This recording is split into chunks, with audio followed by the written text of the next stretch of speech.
Everyone. तो आज जो है वो हम सेल ऑर्गेनेलिस के बारे में जानेंगे, डिफरेंट डिफरेंट सेल ऑर्गेनेलिस के बारे में।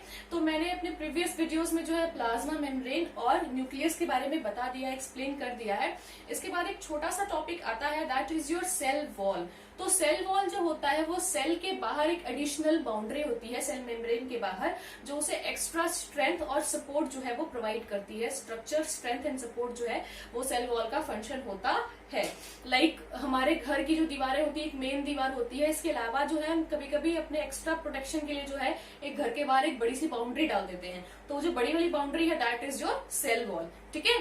तो जो प्लांट्स होते हैं, एनिमल्स में सेल वॉल एब्सेंट होता है, प्लांट्स और फंगाई में सेल वॉल प्रेजेंट होता है। तो जो प्लांट्स होते हैं उनका जो सेल वॉल होता है that is made up of cellulose, और जो फंगाई होता है उनका सेलुलोज होता है that is made up of chitin. That's it. अब जो है हम एंडोप्लाज्मिक रेटिकुलम के बारे में जानेंगे। तो इस तरह का network of tubule like system होता है। ठीक है। ये जो एंडोप्लाज्मिक रेटिकुलम है सेल के अंदर न्यूक्लियस से लेकर बाहर प्लाज्मा मेम्ब्रेन तक जो है वो अटैच्ड होता है। इस तरह के ट्यूब्यूल लाइक सिस्टम होता है। अब ये जो एंडोप्लाज्मिक रेटिकुलम है ये दो तरह का होता है। कहीं कहीं जो है आपको एंडोप्लाज्मिक रेटिकुलम के ऊपर इस तरह से जो है स्मॉल स्मॉल डॉट्स देखने को मिलेंगी, और ये जो डॉट्स हैं दे आर राइबोसोम्स। इन्हें हम राइबोसोम्स कहते हैं। ठीक है। तो ये वाला जो पार्ट है जहां पे ये डॉट्स, जिस पार्ट पे डॉट्स देखने को मिलती है, राइबोसोम्स प्रेजेंट होते हैं, उस पार्ट को जो है हम रफ एंडोप्लाज्मिक रेटिकुलम कहते हैं। Rough ER. ठीक है। लाइक एक धागा है, सिंपली वो धागा स्मूथ है, लेकिन उसमें अगर हम कहीं कहीं मोतियां डाल देंगे तो वो रफ हो जाएगा ना। उस तरह का स्ट्रक्चर जो है वो देखने को मिलता है, इसीलिए हम इसे रफ एंडोप्लाज्मिक रेटिकुलम कहते हैं। जो नेक्स्ट पार्ट है जहां पे राइबोसोम्स एब्सेंट होते हैं, वो बिल्कुल स्मूथ होता है, तो उस वाले पार्ट को जो है हम स्मूथ एंडोप्लाज्मिक रेटिकुलम कहते हैं। ठीक है। अब इन दोनों के जो फंक्शंस है वो अलग अलग होते हैं। जो स्मूथ एंडोप्लाज्मिक रेटिकुलम है ये जो है वो लिपिड्स सिंथेसाइज करता है, फैट्स एंड लिपिड्स बनाता है सेल के लिए। ठीक है। जो भी फंक्शंस होते हैं मैंने बताया भी था, प्लाज्मा मेम्ब्रेन जो है वो लिपिड्स और प्रोटीन्स का बना होता है। तो वो जो लिपिड्स चाहिए होते हैं प्लाज्मा मेम्ब्रेन को बनाने के लिए, वो जो है वो एंडोप्लाज्मिक रेटिकुलम सिंथेसाइज करता है। ठीक है। अब ये जो राइबोसोम वाला पार्ट है, ठीक है, तो ये क्या सिंथेसाइज करता है? तो ये जो है ये प्रोटीन्स बनाता है। ठीक है। ये जो रफ ईआर है ये जो है प्रोटीन सिंथेसाइज करता है। बेसिकली जो प्रोटीन्स है वो राइबोसोम्स पे बनती हैं। जो राइबोसोम्स होते हैं दे सिंथेसाइज प्रोटीन्स, और इसीलिए राइबोसोम्स को जो है वो protein factory of the cell कहा जाता है। Protein factory of the cell क्यों कहा जाता है?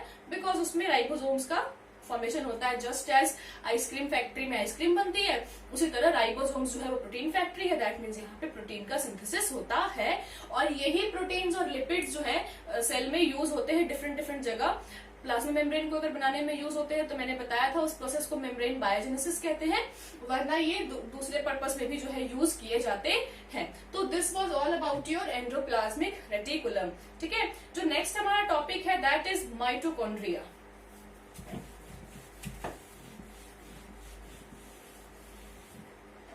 तो जो माइटोकॉन्ड्रिया होता है वो भी डबल मेम्ब्रेन होता है, इस तरह से होता है। ये आउटर मेम्ब्रेन है, और जो इनर मेम्ब्रेन है वो इस तरह से उसके फिंगर लाइक प्रोजेक्शंस होती हैं, इस तरह से होता है, कर्व्ड होता है। So this is the outer membrane of the mitochondria and this is the inner membrane. ठीक है। तो अब क्या होता है, माइटोकॉन्ड्रिया क्या काम आता है? तो mitochondria is known as the power house of the cell. ठीक है। तो माइटोकॉन्ड्रिया जो होता है उसकी जो इनर लाइनिंग होती है वहां पे इस तरह से प्रेजेंट होता है, इसे हम क्रिस्टी कहते हैं।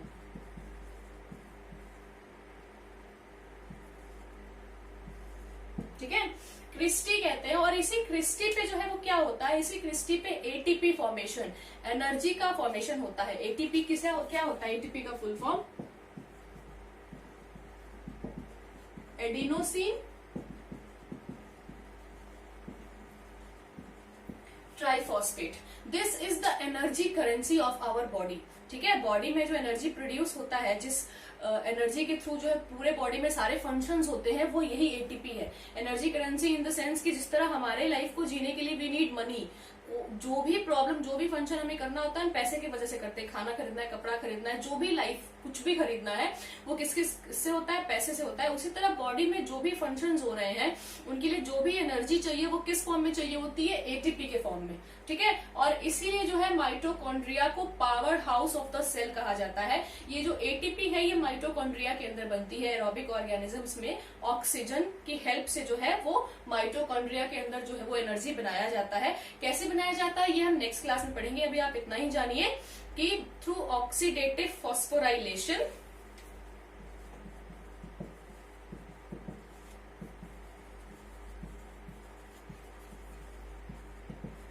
ये प्रोसेस का नाम है। इसके थ्रू जो है माइटोकॉन्ड्रिया के अंदर जो है वो एनर्जी प्रोड्यूस होता है। That's why it is also known as the power house of the cell. That's it, ठीक है। तो नेक्स्ट हमारा जो ऑर्गेनेली है that is your Golgi apparatus. Yes, एक और मैं बात बता दूं, दिस इज डबल मेम्ब्रेन। मैंने पहले बताया था कि न्यूक्लियस, माइटोकॉन्ड्रिया, क्लोरोप्लास्ट, यही तीन ऐसे ऑर्गेनेलीज हैं जो डबल मेम्ब्रेन होती है। इसके अलावा जो है माइटोकॉन्ड्रिया के पास अपना राइबोसोम, अपना खुद का ribosome plus genetic material DNA भी प्रेजेंट होता है। बाकी सेल ऑर्गेनेलीज का अपना राइबोसोम या अपना जेनेटिक मटेरियल डीएनए प्रेजेंट नहीं होता है, ठीक है। Next is our Golgi apparatus.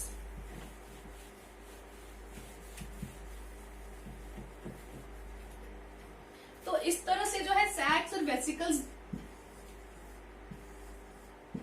इस तरह से जो है ये गोल्जी एपरेटस का स्ट्रक्चर है। गोल्जी एपरेटस को फर्स्ट टाइम जो है वो कैमिलियो गोल्जी ने डिस्कवर किया था। उन्हीं के नाम पे जो इसका नाम गोल्जी एपरेटस या गोल्जी बॉडीज रख दिया गया है। प्लांट्स में गोल्जी एपरेटस को जो है हम डिक्टियोजोम बोलते हैं। सो गोल्जी एपरेटस का फंक्शन क्या होता है? इसका मेन फंक्शन है packaging and transferring of materials in and outside the cell. See what happens, जैसे हमने अभी पढ़ा कि एंडोप्लाज्मिक रेटिकुलम में लिपिड्स और प्रोटीन्स का फॉर्मेशन हुआ, ठीक है। अब मान लो सेल के जो है पार्ट में यहाँ पे जो है सेल मेम्ब्रेन रप्चर हो गया है, ठीक है। अब यहाँ से प्रोटीन्स और लिपिड्स को जो यहाँ पे जाना है तो उन्हें कौन पहुंचाता है? तो उन्हें गोल्जी एपरेटस पहुंचाता है। गोल्जी एपरेटस उसे रिसीव करेगा, उसे पैक करेगा और उसके बाद जो है यहाँ से यहाँ तक उसको पहुंचाने का काम करेगा। सो गोल्जी एपरेटस का जो मेन फंक्शन है that is packaging and transferring of materials in and outside the cell. अगर सेल के अंदर जरूरत है तो सेल के अंदर देगा, सेल के बाहर जरूरत है तो सेल के बाहर देगा, ठीक है। इसके अलावा जो है गोल्जी एपरेटस लाइसोसोम्स की फॉर्मेशन में भी हेल्प करता है, ठीक है। द नेक्स्ट हमारा टॉपिक है उसके बाद लाइसोसोम्स, ठीक है। तो लाइसोसोम क्या होता है? तो it is sweeper of the cell. Cell की जो भी साफ सफाई होती है बेचारा लाइसोसोम ही करता है, केला छोटा सा, ठीक है। तो इस तरह का एक पैक सैक लाइक होता है। अब इसके अंदर जो है वो एंजाइम्स प्रेजेंट होते हैं, hydrolytic enzymes, acidic enzymes present होते हैं। तो अब ये एंजाइम्स करते क्या है, सफाई करते कैसे? तो क्या होता है कभी कभी कि बेसिकली सेल का मान लो कभी कोई ना कोई ऑर्गेनेली या कोई पार्ट जो है वो खराब हो गया है, ठीक है। तो वो उस ऑर्गेनेली को जो है लाइसोसोम क्या करता है, अपने अंदर इनगल्फ करता है, लेता है और उसके बाद उसे डाइजेस्ट कर देता है, ठीक है।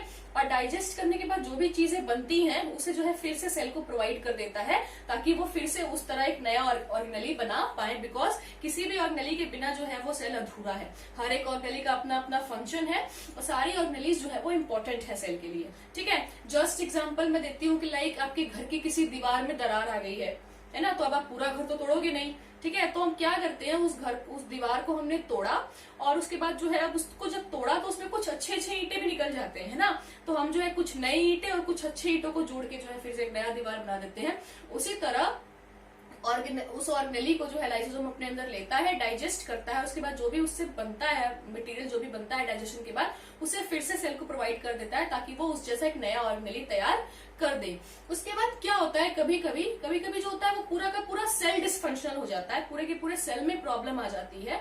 उस टाइम पे लाइसोसोम क्या करता है, तो लाइसोसोम खुद को बर्स्ट कर लेता है, इट बर्स्ट इटसेल्फ, और इसके अंदर का जो भी एंजाइम, एसिडिक एंजाइम, वो पूरे के पूरे सेल में फैल जाता है और पूरा का पूरा सेल जो है वो डाइजेस्ट हो जाता है, मर जाता है।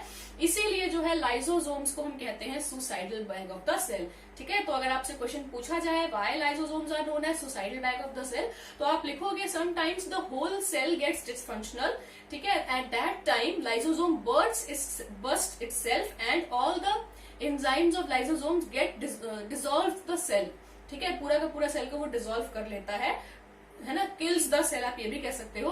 तो so that's why lysosomes are known as suicidal bag of the cell. इसके बाद आता है क्लोरोप्लास्ट। तो जो क्लोरोप्लास्ट होता है वो प्लांट सेल का फीचर है। एनिमल सेल में जो है वो क्लोरोप्लास्ट एब्सेंट होता है, प्रेजेंट नहीं होता है।